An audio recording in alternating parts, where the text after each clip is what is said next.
Michelle Marie McGrath.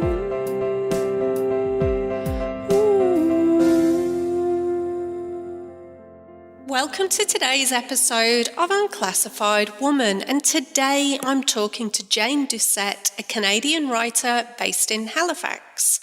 After graduating with her journalism degree in 1993, Jane began her career in Toronto at Flair, Canada's leading fashion magazine.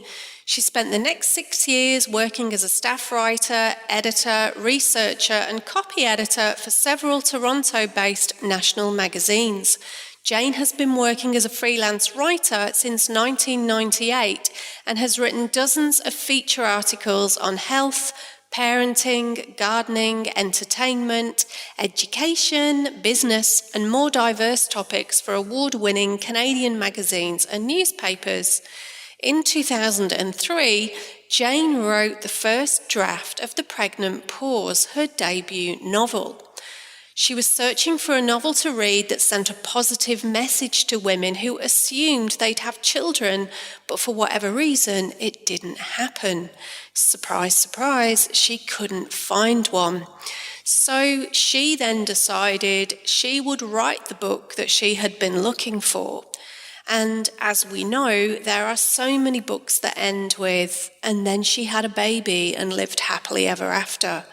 Jane wanted to write a different story. However, following on from a negative experience that she had with a literary agent for the book in the UK, she then shelved the manuscript for 14 years. Fortunately, she dusted it off in the fall of 2016 and chose to self-publish in order to maintain creative control. And Jane says that, while the story is loosely based on some of her own experiences, it's also representative of many women's journeys.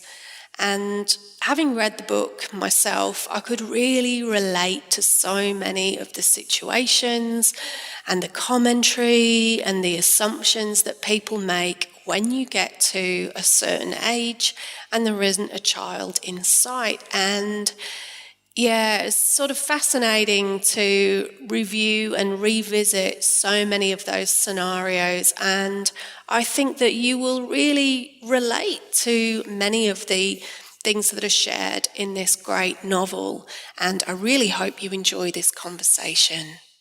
So, hi Jane, welcome. So great to have you here today. Thank you for having me, Michelle. And I'm really looking forward to this conversation because it's a little bit different from all of the others in that we're going to be talking about your novel on this really interesting topic. So, Jane, can you just share with us a little bit about your background and what happened that made you decide to write your novel, The Pregnant Pause? I would love to. So I have been a Canadian journalist since 1993, writing nonfiction mostly for magazines and newspapers. And I also work in communications at a university law school here in Halifax, which is the capital city of Nova Scotia. And that's a tiny province on Canada's east coast. So until I wrote my novel, I had spent my journalism career writing nonfiction. So this is my first novel. And I wrote the first draft of the manuscript 14 years ago when I was in, I know, this is a story, the story behind the story. So I was 34 at the time. I'm going to be 49 this year. And I was wondering if I was going to become a mother. Yeah. I had always assumed that I would be one because I love children. But the universe didn't put a willing partner in my path during my childbearing years, so that it didn't happen for me. Yeah. So at the time, I have two sisters, and they both had children. Most of my friends had children or were getting pregnant. And so I would have experiences like I would go to a baby shower and be the only woman there who didn't have a baby. Yeah. And I couldn't contribute, to the conversations about water breaking and epidurals and labor and delivery. So I felt uncomfortable at those showers, and people would turn to me and say, "Oh, how many children do you have?" And I would have to say, well, I don't have any. And I was married at the time. And so, yeah, they would see your wedding ring and just assume. They would assume a lot of things, I think. So, Yes. Yeah. yeah, assume that, I couldn't have them, or maybe I had chosen not to have them. But so those experiences were awkward. So I went looking for a light, funny fictional book to read about considering motherhood, and I couldn't find one. So I wrote one, and Bridget Jones's Diary was a huge inspiration for me when I was. Yeah, it's great. I know, I love that book. So when I was in my late 20s and single, that book really spoke to me, and it Yes. united women around shared experiences in that demographic. So I wanted to use humor. I felt I had a story to tell, and I wanted to use humor. So I wrote the novel in 8 months. After I was freelancing full time, so I wrote in the evenings and on the weekends, and I very quickly secured a literary agent in London, England. Yes. And I went over to meet her, and we worked on revisions together for 3 months. And then at the end of those 3 months, she asked me to change the ending in a way that would have changed the core message of my book. And I can't tell you what that is, Yeah. without spoiling the ending, but it was something I was not comfortable doing. And I said, no, I can't do that. And so we parted ways, and I put my manuscript in a drawer and left it there for 14 years. Wow. I know. So that was a very discouraging experience.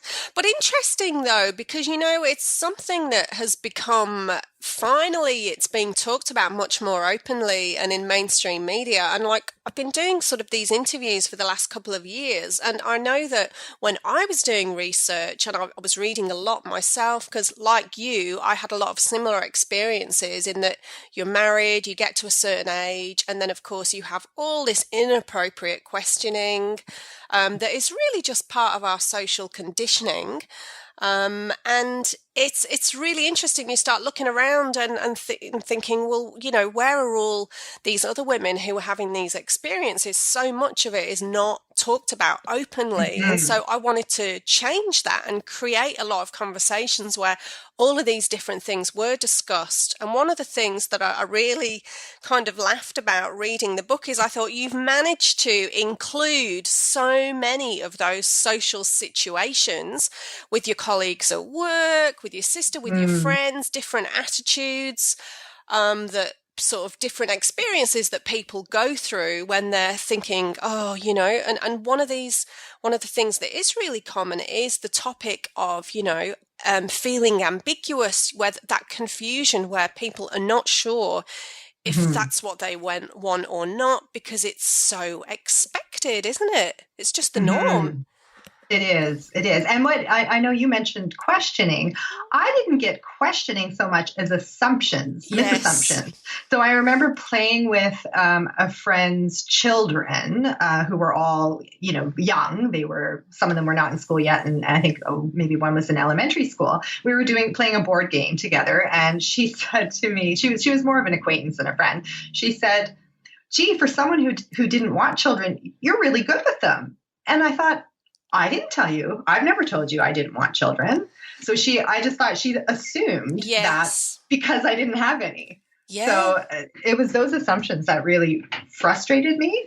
And one of the things that you mentioned when you were just sort of talking about it in the, at the beginning there, is one thing that's so common these days, and it's growing, dramatically. This reason is there are lots of women who would be very open and quite happy to have a family, but they don't find a suitable partner during that window of fertility.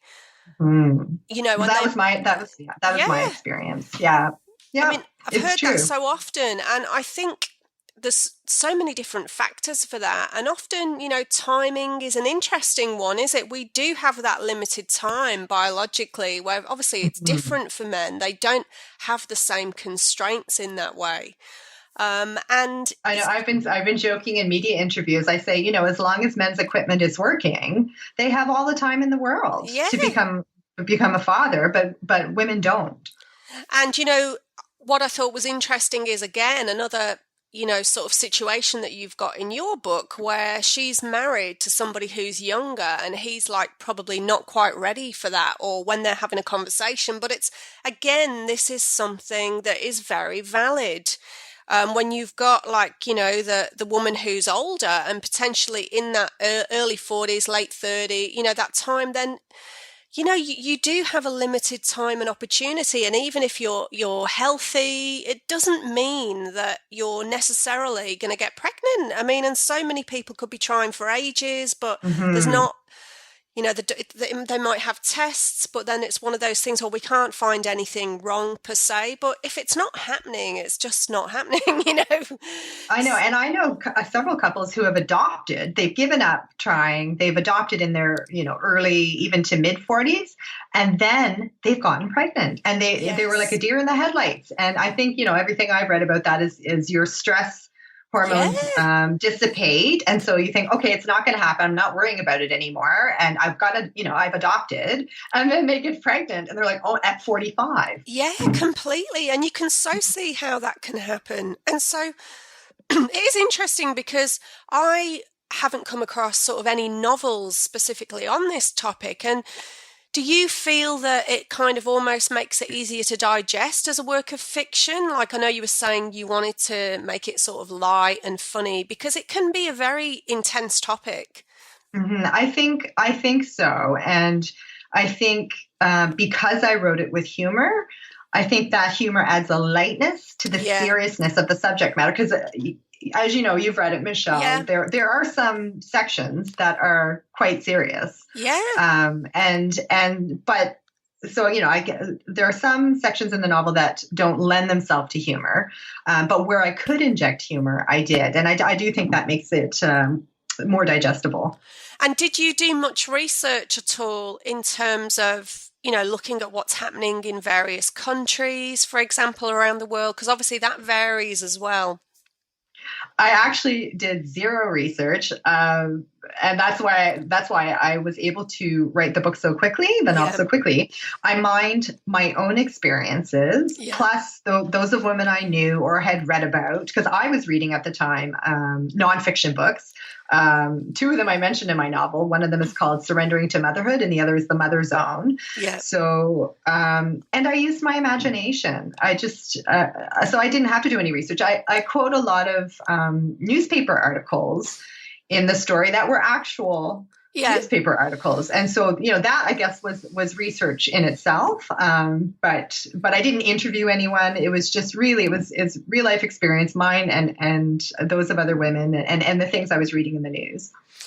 Yeah, and I mean, it was good the way you've managed to insert all these different points that can be raised. And one of the things that I sort of relate to as well is, often we hear this thing about biological ticking, and yet so many women I know never have that experience. No, that's true. I there's a range. So there are the women who knew from a very early age that they did not want children. So they'll say, I never wanted children. I have a very happy life, child-free life, and people call me selfish, but that's their prerogative, and I don't feel that I am, and so that's fine. Then there are the women like me who, had I had a willing partner, would have been gung-ho to try to get pregnant. And then there are the women who just didn't have, they didn't have a partner at all. Yeah. And couldn't, they didn't have the resources or the support or the finances to have a baby on their own. Yeah, and it is one of those things, like it might be something that you don't want to be a solo parent, you don't want to embark on that journey on your own, even if you do have the resources as well. It's such a big life change and a huge responsibility. And It is. it's interesting how you touch upon as well the changes that can happen in women's friendships during that time between those that have got children and those that don't. And then obviously motherhood, brings such a shift in perspective for so many women about what's important naturally.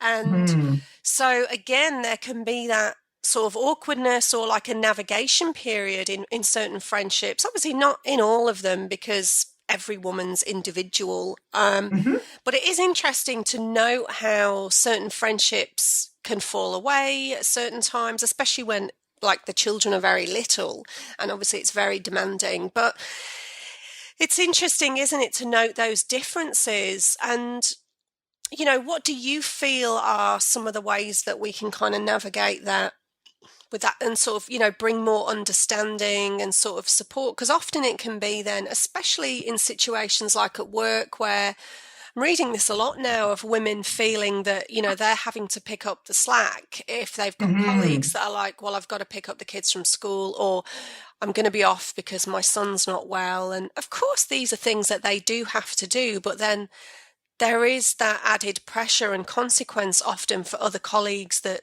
don't have children. As someone who has been in the workforce and doesn't have children, and I see that that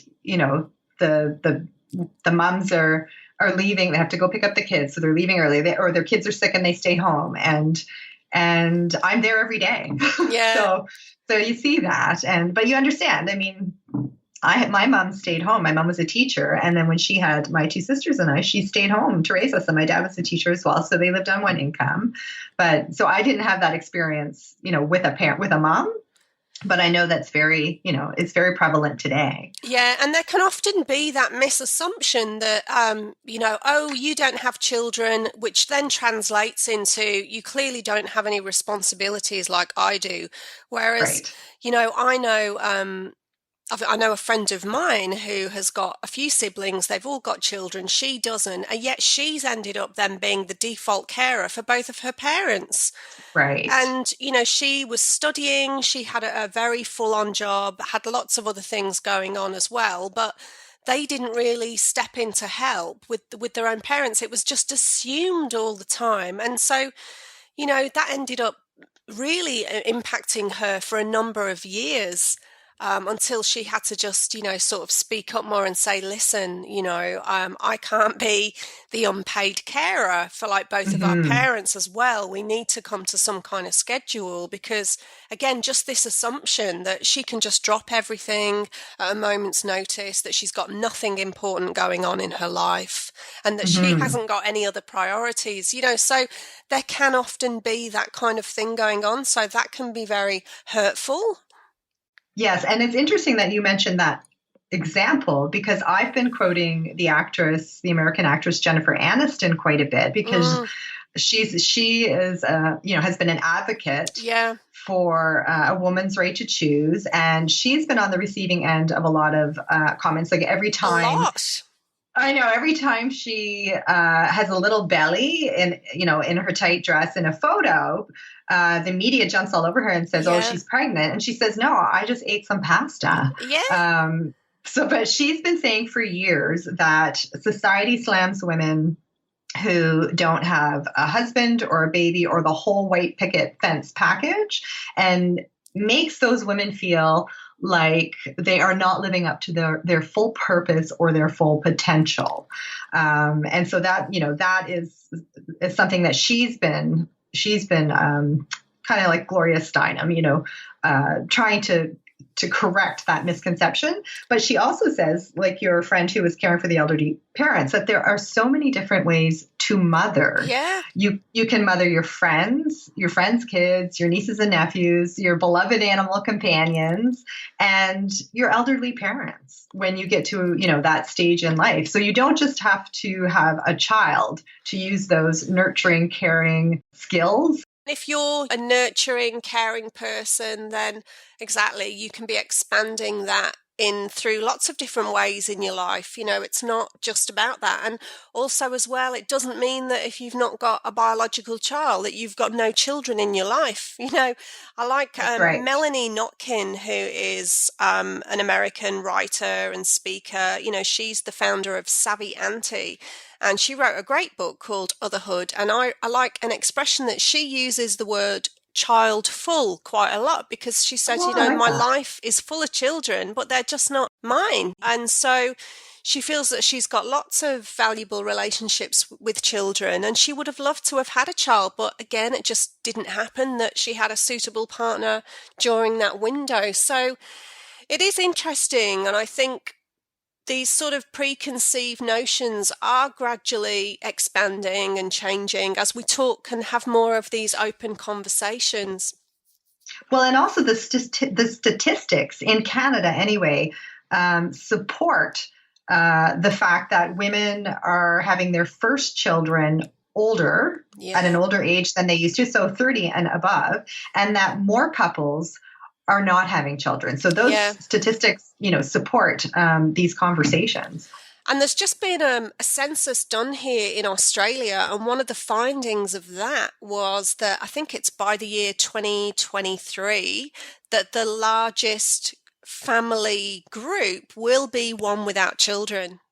In the groupings, that they come up with all these different sort of configurations, so I thought, wow, that is really interesting, and obviously there are a multitude of reasons for that based on people's personal circumstances. I personally don't like the word childless because the word less is in there, and that to me is less than. Yeah. And so I would say, I prefer child free, or now that you said child full, I like that. But also I would just say, like, I don't have any children. I wouldn't use just a word like that. It's like, no, I don't have children, and just leave it at that. Yeah. It's interesting, isn't it? Often the word childless is used for people that really wanted to have a child, but then it's not happened for various reasons. It's never good when it's something that's basically highlighting something that you're lacking in some way. Mm-hmm. Exactly. We'd never describe men in that way, do we? We don't say like childless men, child-free. It's just not something that's discussed very much at all, in the same way. There's nowhere near the same focus. You wouldn't say, oh, is he a career man? Right. These ridiculous kind of expressions, really, that are all about judgment. But it's interesting. I've had several male friends ask, is my novel just for women? And so I gave it to my father to read a couple of weeks ago. He's 76 and he's a retired math teacher. So he's a numbers guy, not a words guy. So he's kind of a slow reader. My mom is a retired English teacher, so she's the reader in our family. So anyway, he emailed me when he finished and he said, I enjoyed it. He said, it's kind of funny. And it's not just for women. And I think he felt that way because some of the characters are husbands and fathers and sons. So there are men there are men in it. But yeah, you're absolutely right. Men do not get this same pressure that women do, that society, places on women. I did have a few advanced readers, and I'm getting the most common comment that I'm getting is, there was so much that was relatable, and it's coming from a whole, like a variety of women in different stages and places in their life. It's come from, women who chose not to have children. It's come from women who have struggled with infertility, but they have said that they can see themselves in a character. They can see someone they know, someone who's close to them in another character. And they have had so many similar experiences. So, and I felt when I wrote this novel that I was going to be the voice I knew I wasn't alone. I knew I wasn't the only woman feeling the way I was feeling when I wrote this novel. I felt that I was speaking for all of those silent voices who were, the subject of the same misassumptions that I had been subject to. But I thought, I hope I can reach them. Yeah. And I'm starting to, and I hope I can reach them around the world, because this is not a Canadian issue. This is a universal issue. Yeah. So that's why I'm excited that I'm speaking to you, and that, you're in Australia, and this is something that, you've been passionate about for quite some time. Yeah, it's just such an important subject. I feel that we really need to kind of change the dialogue and the conversations around this, because I feel that it's just kind of limiting for all women, whether you're a mother or not, when we place these labels based on whether you've reproduced or not. women are creating in numerous different ways and creating and producing all the time. And one of the one of the definitions of the verb to mother is to produce, and we're all producing all the time in lots of different ways, and we can all add value to the world in gosh, it's unlimited the way that we can do that. And so also, well, on that, having a child is one way of expressing our creative energy, and writing is another example of that, another form of creative expression. And so, as a writer, do you feel creatively fulfilled through that way of expressing yourself? And do you feel, how else do you tap into this creative potential inside you? Do you ever feel blocked? And, how do you connect in with that? I think that's a great question. I really had to think about this one because I had never thought of that before. I mean, writing is what I've done for a career, so it's how I make my living. So I feel most creatively fulfilled with my writing when what I have written resonates with readers in some way, whether it's fiction or nonfiction. Yeah. So, and since this is the only work of fiction I've written, I don't have a lot to compare it to, but the two nonfiction magazine articles I'm most proud of are about addiction. So one was about gambling addiction and the other was about substance abuse. And those stories opened the door to people having important conversations about mental health issues and encouraged them to share their own stories. So that, I feel like my writing is just the vessel for those kind of stories. And it's the stories that are powerful rather than my writing, but the way I present the story it's absolutely creative. How I decide to what's the lead going to be? How am I going to package this story in a creative way that people will want to read it, and it will both entertain them in some way, but educate them as well. And do you feel, now that you've written The Pregnant Pause, do you feel that has encapsulated all that you want to say on the topic, kind of in a package? Do you feel that you might write further about it, or you're like, okay, I've expressed everything that I felt within this book? It's interesting. That's an interesting question, because I had two people who finished the book, quite quickly, bought it on the weekend and are already done it. Then some of them read it in one sitting, and they want a sequel. Oh. And I said, well, I think I'm babied out. I do have another novel. An idea that I'm keeping under wraps for now. But it's fiction. It's a completely different topic. And because you asked me about have I felt creatively blocked?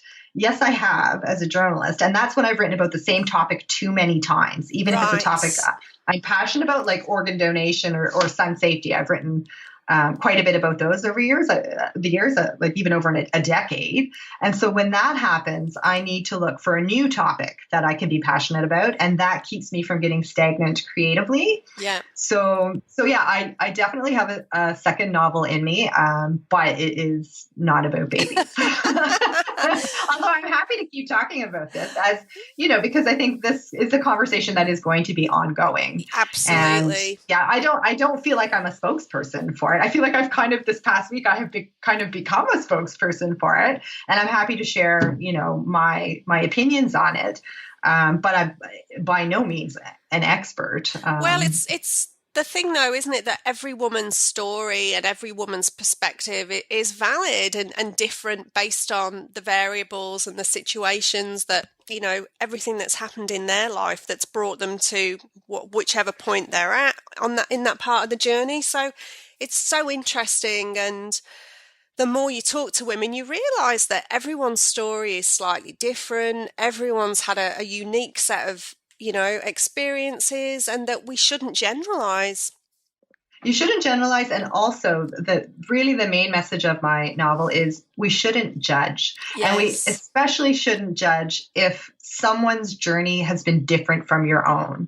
So that's really what I hope, people will take away. It's like, there's so many things going on in people's lives. You don't know. Like that, for example, that woman who has chosen not to have children could be very quietly donating her eggs to a friend who had multiple rounds of IVF failed. You don't know everybody's story if people are quiet about it, and so don't judge those women by their outward appearance, because often there's something deeper going on. Absolutely. Or somebody who's had a miscarriage, and it's you never know what's going on. You only ever see like a certain portion, and I mean, it's so important to just be open-minded and compassionate towards ourselves and others, because again, we just don't really know. And so, well, Jane, that's fantastic. So can you share with us the best place for people to find a copy of your book? Yes, I can. And so if people want to go to my website, which is thepregnantpause.net, there are 2 buy now buttons there. So one is for Amazon and Kindle, and the other one is for Kobo, but I think Kobo might just be Canadian. Amazon.com, I think you can order from around the world. So, and Kindle as well. That's thepregnantpause.net, and they can get it right there. Well, that's great. Thank you. And good luck with the book. And thank you so Michelle. much for sharing your perspective. You're welcome. This has been a lovely chat. Thanks very much. Thank you for listening to Unclassified Woman. If you enjoyed this episode, please subscribe.